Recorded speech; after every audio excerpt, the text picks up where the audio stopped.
Bonjour à vous tous. Je n'ai pas pu vous accueillir moi-même ce matin, pardon, ayant une réunion fixée depuis très longtemps sur l'île de Chatou, où certains d'entre vous vont aller demain.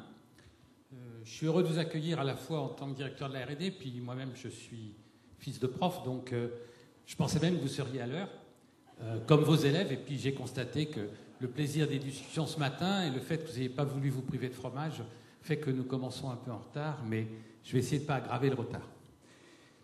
Alors le sujet que je vais aborder, le titre l'indique, compte tenu des problématiques du changement climatique, des émissions de CO2 d'une part, de limitation des ressources en combustibles fossiles d'autre part, et plus généralement de matériaux. La vision que je vais développer, c'est la suivante. L'électricité représentait, grosso modo, en 1900, moins d'1% de l'énergie finale utilisée par les sociétés humaines. Autour de l'an 2000, dans des pays comme les nôtres, on était pas loin de 20%. En 2050, on sera probablement autour de 40%. Autrement dit, l'électrification de la société humaine va se poursuivre, de façon différenciée évidemment entre la France, le Botswana et puis les États-Unis ou le Japon. Mais la tendance lourde va être cette poursuite. Et cette poursuite va se faire avec un certain nombre d'éléments, par contre, qui sont extrêmement différents de ce qui s'est passé depuis un siècle, à savoir non seulement la croissance de l'énergie centralisée, mais une croissance extrêmement forte et hétérogène de tout ce qui est énergie distribuée, le photovoltaïque, l'énergie éolienne, l'énergie des mers, etc. Donc c'est autour de ça que je vais parler cet après-midi. Et donc, un petit rappel, parce que l'histoire, je pense que connaître un peu l'histoire des technologies, leur impact successif dans la société, ce n'est pas nécessairement inintéressant. Je vous ai mis là une liste du développement des usages pendant un peu plus d'une centaine d'années. Si je prends un usage arrivé récemment, un objet qu'on voit se multiplier, qui sont les cadres numériques dans lesquels on a les photos de vacances ou des enfants qui tournent comme ça. Et puis le véhicule hybride rechargeable qui est en train d'arriver et dont d'ailleurs nous testons un certain nombre d'exemplaires d'un modèle d'un grand constructeur japonais dont vous devinez le nom. En ce moment, on en teste une centaine à Strasbourg.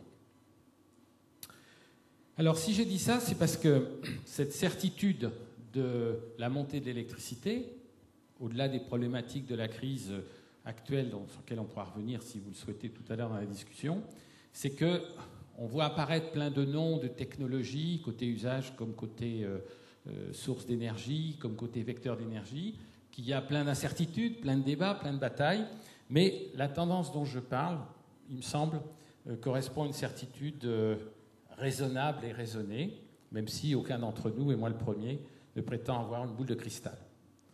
Alors si je regarde ce qui s'est passé ces dernières années, je vous ai mis ici sur cette slide, vous pourrez les avoir après, il n'y a aucun problème. Sur cette slide, vous avez la montée effectivement de l'électricité par rapport à l'énergie finale consommée dans les pays européens, et en particulier, vous avez là la courbe moyenne sur les 27. Les pays nordiques sont beaucoup plus hauts, ils sont déjà beaucoup plus électrifiés que nous, et donc la question, c'est à quelle vitesse ça va continuer, pourquoi ça va continuer et comment ça va continuer. Donc je vais en parler sous l'angle des usages, donc le côté aval vu d'EDF. Je parlerai du réseau, qui est le cœur du système électrique, et puis je parlerai du développement des énergies décarbonées, des sources décarbonées. Je pense que Dominique, ce matin, Dominique Louvel en a un peu parlé avec Georges Servière, donc nucléaire renouvelable.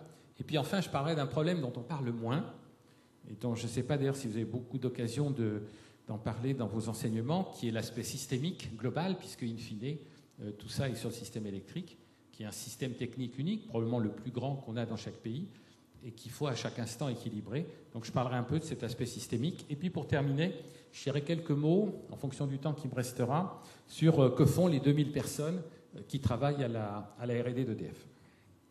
Mais avant, je vais tomber la veste.